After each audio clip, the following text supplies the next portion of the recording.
Welcome back, ladies and gentlemen, to the Mad Hatter Show. If you are new to the channel, we would ask that you will do us a favor and hit that subscribe button. Turn on the notification bell so you'll always be notified whenever we launch a new video. We are a free speech zone, and we talk about anything and everything, whatever we want to talk about. We talk about politics, we talk about social issues, we talk about religion. We may even talk about, a ghost story or two.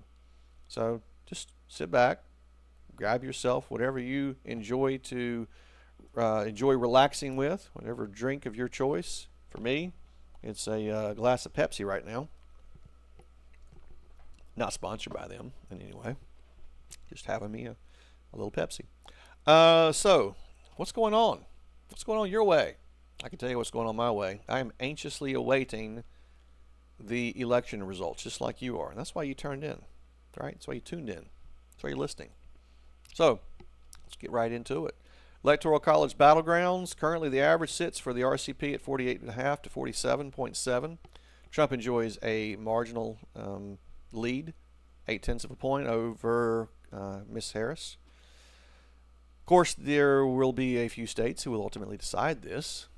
Those states are, and I will bring them up here for you, Nevada, Arizona, North Carolina, Georgia, Pennsylvania, Michigan, Wisconsin, Minnesota. I think I got them all. 7 of them. So how are things going right now in these states? Who's going to win? Well, if you look at the RCP map, which basically is what we're looking at right now, it shows that Trump is on track to win about 287 electoral votes versus Harris 251. Obviously, these are just based upon the polls. This is not based upon actual results.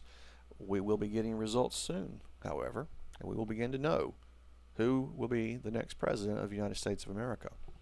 If we turn our attention over to the poly markets, this is actually the map that they have compiled, which is based upon betting odds. All right, and the states of Nevada show the state of Nevada rather. Trump has a little bit of a lead, about 20, or excuse me, a 16. I get it right here in a second. 12-point lead over Harris in Nevada. Again, based upon betting odds. Arizona, Trump has about 81% chance here, according to the betting odds. Georgia, about 68%. North Carolina, this is the same. Pennsylvania, 56%. And Wisconsin right now has Trump with a slight lead, possibly in the betting markets. And Harris has a 20-point lead in Michigan and an 80-point lead, or 80% chance, lead in Minnesota. These are the states really that will ultimately end up deciding who will end up being the next president. Now, neither one of these candidates has to win all of these. However, they do have to win some combination of these states.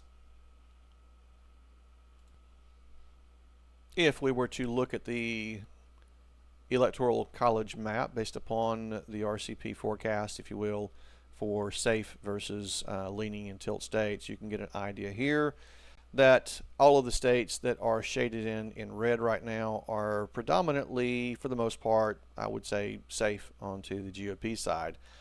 And depending, of course, on how dark red they are would indicate just how strong that support is. So states like, for example, Oklahoma and Arkansas are very reliably red. Florida, Texas, Ohio, a little bit less certainty. Montana, pretty decently reliably red. Perhaps not quite as much as North Dakota, South Dakota, Wyoming, etc. Whereas states like California and New York and Washington, for example, are very reliably blue. States like New Mexico and Virginia are a little bit less reliably blue, but they are still in the blue column currently. There are states which are too close to call. Nevada, Arizona, Georgia, North Carolina, Pennsylvania, New Hampshire, Michigan, Wisconsin, and Minnesota. I had told you recently that Minnesota would be one that would end up probably on the too close to call at some point, and it has. And if we look at the average for Minnesota, it's because it's now within relatively the margin of error. error. Excuse me. Atlas Intel, most recent poll that was conducted in Minnesota, has Harris with a 2-point lead. Decent sample size, however, the margin of error is also 2 points. So at this point, it's anyone's guess, even in Minnesota. And the fact that she's not really running away with the state of Minnesota right now is probably a good indication that she's not on track to do that great. And you say, okay, well, maybe they're a biased polling in a firm. I mean, Rasmussen has a pretty decent accuracy rating overall. They're definitely not favoring Trump. They're favoring Harris to win. But again, it's a 3-point race, and the margin of error is a 3-point margin of error. That would obviously mean that all of these here, at least 3 points, are essentially going over, or some combination are going over to Trump instead. But that's entirely possible. If we look at the Minnesota Post, they had done a poll way back in early October. 1,734 registered voters, likely voters rather, decent margin of error, 2.4, and they only had Harris leading by 3.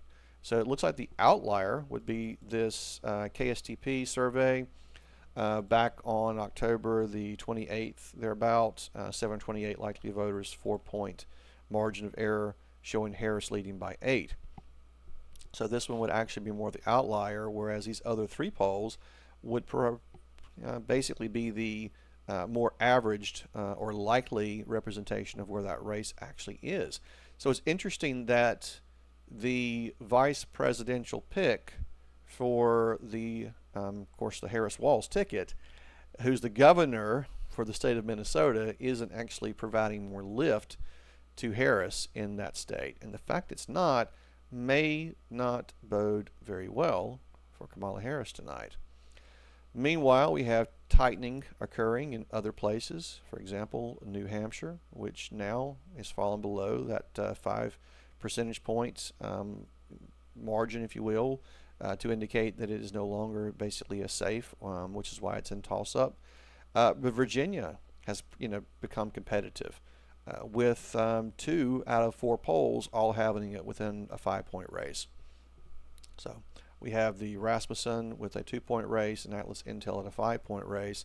Both of these, decent margin of errors, but none of them really what you would say show either candidate running away with it. So Harris is polling at best at 51%, which is obviously more than enough to be able to win the state. But at worst, she's polling down at 48%, with Trump at 46, and he's polling at best at 46. So depending on how the undecideds decide, as well as which party is able to successfully achieve the best get out the vote effort, could decide if Virginia actually tilts back into the red column.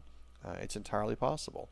And we get indications that there was even some weakness early on, maybe, where some of these polls from even August and September did not have Harris actually leading significantly. The only one that really did was this, and I have noticed, Christopher Newport University, with Harris at an 11-point advantage. So if we were to remove this, then you can see that the race actually would tighten. And if we were to consider this again here to be a bit of an outlier, not saying it is, it does appear to have the R next to it, so probably a Republican pollster, then you can essentially see that, hey, maybe this race is even a little bit tighter than what they're thinking. But time will tell. As for the individual states, the one that will ultimately decide tonight's election is the one for Pennsylvania. So Trump has a 0.4 of a point advantage in the two-way between him and Harris. The multi-candidate polling shows Trump with a 0.6 of a point advantage, with 4 of the polls showing a tie, 2 showing a Trump win, and 1, a Democratic pollster, showing a Harris win, albeit slightly. So it is entirely possible that any one of these scenarios could play out tonight. I think a lot of it really comes down to who is successful in getting out the vote. If we were to look back this day in history, Biden, of course, was leading in the polling average by 1.2 percentage points, won by 1.2 percentage points. Essentially, what happened is on Election Day, the undecideds decided So what happened? They both managed to end up getting a lift of about 1.3 percentage points, going from 48.7 for Biden to 50, and 47.5 to 48.5 for Trump. And as a result, Trump was, or Biden was successful in carrying the state of Pennsylvania over Trump that year, even though it was very, very tight all still. And, obviously Biden was polling previously around the 51% mark, whereas Trump was only polling around the 43% mark in mid-October. And then, Trump began to surge heading into the closing round of the election. And it was very, very tight that year. And I really believe it will be tight this year as well. Some good news, of course, for Republicans is that they have managed to close that voter registration gap significantly in Pennsylvania. Obviously, we will know tonight if it's enough. Now, granted, it's not the only probable outcome or possible outcome for Trump tonight. If we go over to create our own map and we were to work through a few different scenarios, if we were to put this one back into toss-up category, maybe even actually put it this way, God forbid, you can see how things shape up if everything else pans out the way it is. Harris would end up winning barely at 270 to 268, but remember, there's a pretty decent chance that Trump can actually capture Wisconsin. And if he does, guess what? He still wins. Now, I firmly believe it would probably end up coming down to something more like this or this. This is actually kind of what I am in the ballpark of, at least in terms of forecasting right now. It would be about 312 electoral votes to 226 for Harris. That is my personal prediction for this evening. It is entirely possible that we could still see some combination of the above. Is it possible that we could pick up New Hampshire? Yeah, it is. It is very possible that we could end up picking up New Hampshire. Is it likely that we'll pick up New Hampshire?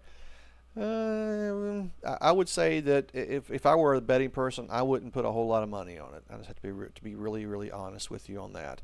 The only really reason why I'm saying that most likely we'll end up seeing something more like this here is that typically, traditionally, these three states have indeed voted kind of as one block. But that is only true until it no longer is true. At some point, that will break. Okay? At some point, that will fail. Don't know when. Okay? Could be this year. It could be in 4 years. It could be in 8. I don't know. At some point, that will no longer be true. But for right now, that's the pattern, at least, looking back over history. But it's entirely possible that we could end up seeing something along this lines this year, and that would be fine. That's still more than enough to secure a reasonable victory for Donald Trump. And that's actually better than even George W. Bush enjoyed back in 2004. So if we look back on 2004, George W. Bush only ended up winning by about 35 electoral votes. So if we were to, again, look at this year and say, okay, awarding these, then now we're sticking at, we would be at 286 in 2004 versus 287. So it would actually be, beating what George W. Bush did. Only by one electoral vote, granted, but still, it would still be, basically one electoral vote to the good for Trump in that regard. So it's entirely possible that we could end up with some type of a outcome like this. Certainly possible. And again, that's just picking up Pennsylvania. And of course, if we manage to get the Wisconsin into that Trump category 2 tonight, very, very good chance of that. Then now we're sitting around that 297 electoral vote mark. If we look over at the poly market, which is basically kind of like an indication of where people are putting their money at right now, Trump is sitting around 61% chance versus Kamala Harris is 39. This will move though throughout the evening. So I expect this to go up and down depending on whenever they call races. I expect this to move. Honestly, that's the thing. So I wouldn't read a ton into it other than right now Trump is in the lead in terms of betting markets. And the betting markets have done a really good job of predicting the winner, with the exception of 2016, when they missed that Trump would win. So we don't know. They predicted 2020 pretty reliably. It's entirely possible that they could be right this year or they could be wrong this year. If we were to look at the states, these are the states again that are the ones that will decide. The ones that are kind of lightly shaded are the ones that are a little bit harder to call. North Carolina, right now, 68% chance. 68% chance in Georgia, a 56% chance for Trump to win Pennsylvania. Wisconsin, he has a slight edge by about 2 percentage points. Nevada, slight edge there too. Well, decent edge. We'll say that 56 to 44, so 12 percentage point edge. Arizona, significant edge there. So it's entirely possible that some of these states could end up landing for for Trump. Michigan, this is why I said earlier that's entirely possible. We could see where that blue blue wall comes crashing down, and not only that, but ends up where the voting block through here kind of no longer is true. Michigan looks like that the money is on Harris to win Michigan. However, in aggregate, if you look at all of these things together, and this is literally updating almost constantly this evening, we're sitting around the 61% threshold, 61.1 roughly right now for Trump. It hasn't moved a ton today, slightly. If we look over the course of the last week, it's been up higher, it's been down lower. This is whenever the poll out of Iowa came in, which was a garbage poll. If anyone's not aware of that poll, basically this is the one here. Excuse me, it's not the one. Let's go back to the electoral map, and we'll pull up Iowa. They had a garbage poll out of there, which showed that Harris was actually leading in Iowa, which is like now a pretty well reliably red state at this point. They have moved significantly more into the conservative column, at least in terms of the Republican column, we'll just say that. And both polls outside of this one had Trump leading significantly, a 6-point lead, a 9-point lead. He carried the state previously pretty handily, so I don't see where he is on track to lose Iowa, but if he does, he loses the election, to be quite honest, because that means that things have just gone really, really badly for him across the entire map, and it would just be a horrible map for him tonight if that were indeed the case. So I don't foresee that actually happening. I think that in all likelihood, you can see back here in 2016, Trump carried the state by 9.5, and even though he didn't win in 2020, he still carried the state by 8.2. So the fact that they have Harris up ahead by 3 is just ridiculous. And of course, when that happened, it did basically kind of crash those odds of him winning here.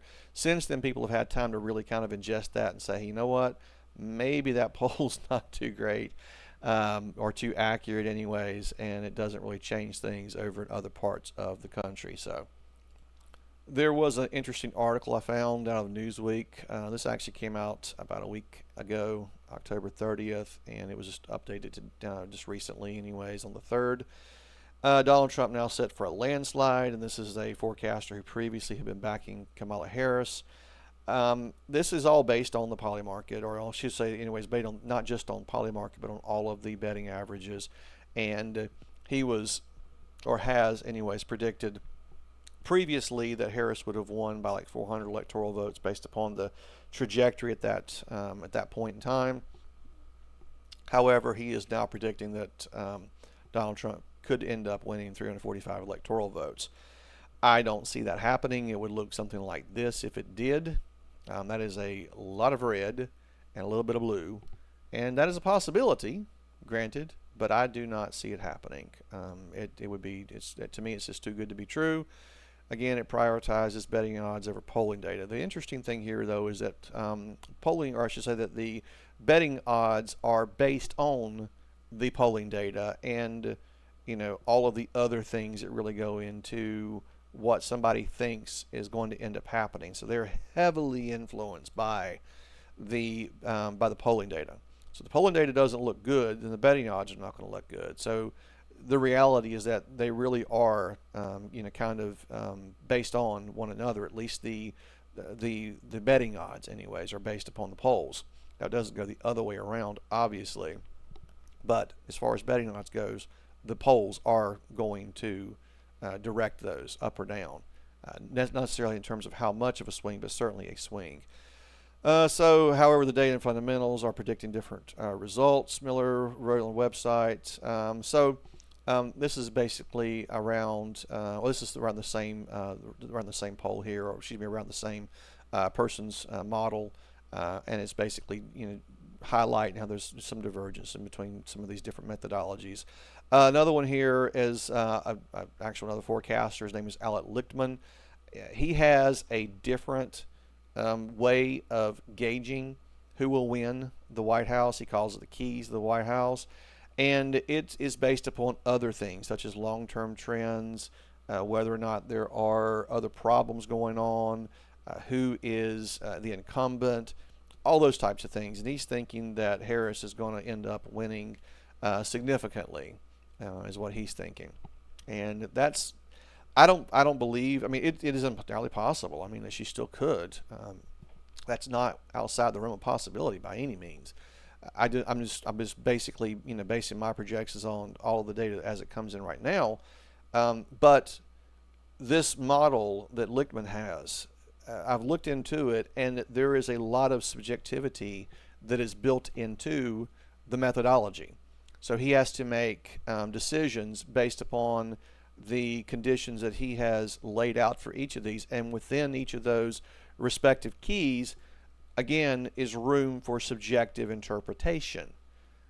Okay, and that's the difference here. Okay, is that it allows for subjective interpretation. That doesn't mean that his approach is necessarily going to be wrong. Okay, it just means that it is not a purely objective tool. That's all. It just means that he's created a system. He calls it objective now. He thinks it is, but if you look into it, and I can point this out to you here if you really want to see here.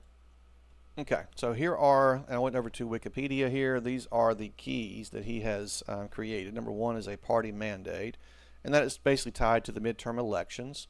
The incumbent party holds more seats in the House than the previous in the midterm. Obviously, I would say no, that does not apply. The Democrats did lose seats in the midterm, which is common, I'll be honest. Most midterms do end up resulting in losses for the incumbent party. No primary contest, so there's no serious contest for the incumbent party nomination. And see, that's interesting, because how do you gauge something like this? Okay, because we know that Joe Biden was the de facto nominee, really, until he wasn't. All right, and they did not even do an actual nomination, normal primary for the Democratic ticket. They just completely overlooked that and said, "Hey, we're just going to pick Kamala Harris and just make her the nominee," which, of course, everyone knew was going to happen. But how is the party that says that they're trying to protect democracy doing whenever they can't even apply democracy? So, all right. Incumbent seeking re-election? No, she's not actually the incumbent technically. She is attached to it in some way, but it is Joe Biden who was the one who was seeking re-election, not her. So three of these really, I would say, off the bat, would actually not be keys that would be on Joe Biden's, or I should say the Democratic side. No third party. Well, there are several third parties. They're saying no significant one. Okay. RFK Jr. He actually had a pretty good little a chance, not necessarily of winning, but actually robbing or taking votes from one party or the other, which of course he ultimately chose to drop out and to endorse Donald Trump. Strong short-term economy. Well, I think that it is. They're saying it's not in a recession. Well, again, that is not by itself the only indication of whether or not the economy is actually doing well. Inflation is another good indication, too. Wage growth, job creation. We know that, for example, in October we only created 12,000 jobs, and they were all government jobs. So we didn't even create any jobs in the month of October. So strong long-term economy, again, subjective. These are the conditions that he's created, but there's still subjective room here. Major policy change. Okay, well, how about allowing the importation of 10 million illegal aliens? Would that not be a major policy change? I would call that a major policy change. Social unrest. Well, by whose measure? Scandal. Again, by whose measure? The Hunter Biden laptop, the withdrawal from Afghanistan that basically was completely botched. All of the money that we have been sending over, to help fight, basically finance foreign wars, some of which very well could end up in the hands of some pretty interesting people, who could very well end up funneling that money back to the Democratic Party. But hey, we don't know for sure. No foreign or military failure. Again, withdrawal from Afghanistan. Major foreign or military success. Well, we didn't have any, but we had a disaster of one, again, pulling out from Afghanistan. Charismatic incumbent. No, Biden is not charismatic, and I would say that Donald Trump actually is decently charismatic. National hero. Well, again, he actually has survived 2 assassination attempts. So, I mean, and these are, again, I'm not saying that these are completely subjective, but there is room for subjective interpretation in these. Ultimately, at the end of the day, he may have created what he thinks of as being a pretty, a pretty objective way of determining who's going to win the election, but it isn't. There's lots of room for subjective interpretation to even these keys, and a lot of it is going to be based upon your particular bias. If you're biased in one direction or the other, you're going to see things through that particular lens. And it's entirely possible that he may have created a very, in his mind, objective measure, objective standard to determine who's going to win the election, but then he is ultimately relying on his preconceived biases to influence his interpretation of each of these respective keys. And that is leading him in a certain direction, which just happens to relatively coincide with the winner of each of those elections. He's just good at being able to look and say, oh, well, yeah, of course they're going to win, and here's my justifications for it. And that's entirely possible. And the problem is that whenever you do that, at some point, you lose sight that it really wasn't the keys. You were just good at reading the tea leaves. All right? And that's the other issue here. So if you want to create a way in which you can actually predict who's going to win the election, then create objective measures and standards and remove any and all room for subjectivity. I mean, who decides who's charismatic and who's uncharismatic? I would not call Kamala Harris charismatic at all. I've heard her speak. I mean, the woman can't speak without a teleprompter. She can't sit through a 20-minute interview with a less than just doting reporter. I mean, really.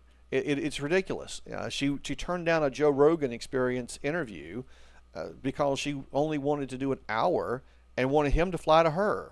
And of course, we know that from the Fox interview that she was supposed to have been interviewed by Bret Baier for an hour. And then it got reduced to 45 minutes and 30 minutes and ended up being like 22 minutes or something like that. I mean, that's ridiculous. So we know that she's not. So again, where do you land on these things? Again, subjectivity, subjectivity, subjectivity, subjectivity, subjectivity, in this regard. So, and again, I'm biased in my way of looking at it too. I can look at these exact same standards and arrive at a completely different outcome, and you can too. And if you're curious, the polls are starting to close.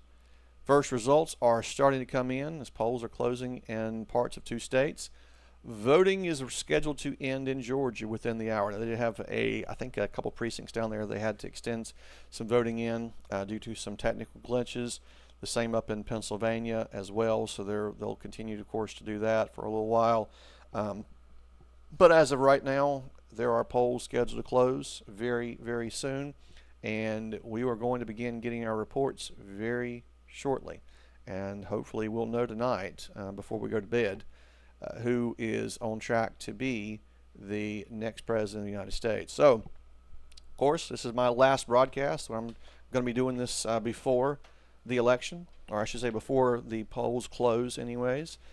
This is not going to be the normal platform or the normal cadence for this podcast. We are going to be branching out to deal with a lot more than just election coverage. We have been getting our foot into the door, if you will, in the YouTube space, trying to make some inroads. It's very difficult whenever you're starting a new channel to gain any traction and to build an audience. So this really is just our way of kind of like launching or going into a pre-launch anyways with our channel. And the Mad Hatter Show is going to be really a variety show dealing with everything, again, from social and political topics to just whatever happens to float our interest or to come across our radar for that particular day. We want to bring you some stories that are inspiring and encouraging. I want to bring you some weird and unusual stories as well, things that you probably do not hear about on a day-to-day basis. And of course, we want to dive into some of the social topics and things that are really influencing culture right now in this country. We are at an interesting point in this nation's history where we can decide between two different paths for this country, and what happens tonight is going to have huge implications. We know that if the Democrats ultimately prevail tonight, that amnesty is on the horizon. Whether it comes in if God forbid the Harris term, whether it's in year 1, 2, 3, or 4, at some point they are going to try and to make the 10 to 20 million people who are here in this country illegally voters. That's the goal. It is really to add new blood to the Democratic voter rolls. And if that happens, then of course the entire country goes the way of California, which is a complete disaster. That means even states that are reliably red today will no longer be safe. That's what it means. Because at some point they will end up being influenced by this too. So it doesn't matter where you live in this country. That is something that you need to be aware of. And it's nothing against people who are wanting to immigrate to the United States. We have a process for doing that. We have legal immigration for a reason, and we love immigrants. We're a nation built by immigrants, but we don't love illegal immigrants, and we don't love when people come in by the millions and flood towns and cities which do not have the infrastructure to be able to support a sudden influx of thousands or tens of thousands in some cases of new residents. And of course the stress that puts upon housing, which can't be built fast enough to keep up with such a growing population, especially affordable housing, because many of these immigrants, these illegal immigrants anyways, are not coming here with a significant little nest egg that they're able to buy property with and build a home and build on the American dream. Many of them are having to reach out for help and support, which FEMA and the federal government have been more than willing to be able to provide at your expense. So we know that those are things that are going to end up impacting your life. They're going to impact your kid's life, your grandkids' life, and your great-grandkids' life, and so on, and basically completely destroy the country. That's just the reality. You don't have to be a prognosticator to be able to see that. Anyone can look at the evidence and see for themselves. And of course, if there's evidence that supports a contrary position, I'm welcome. I'm all ears. Please point me in that direction. Because all the data that I'm looking at right now seems to support the idea that this is where we are headed. So if you like the content, if you like the cadence and the topics of interest that we're going to be having on the show in the weeks ahead, I would invite you to like, share, subscribe, tell a friend, tell a family member, tell everyone, let them know about the channel, and go ahead, like I said, hit that subscribe button, please, and give us a like, give us a comment, give us a shout out, share, and help us grow. We would really appreciate it. We would love to engage with you as we grow this channel, this family, into what it can become. Thank you very much, and have a blessed day.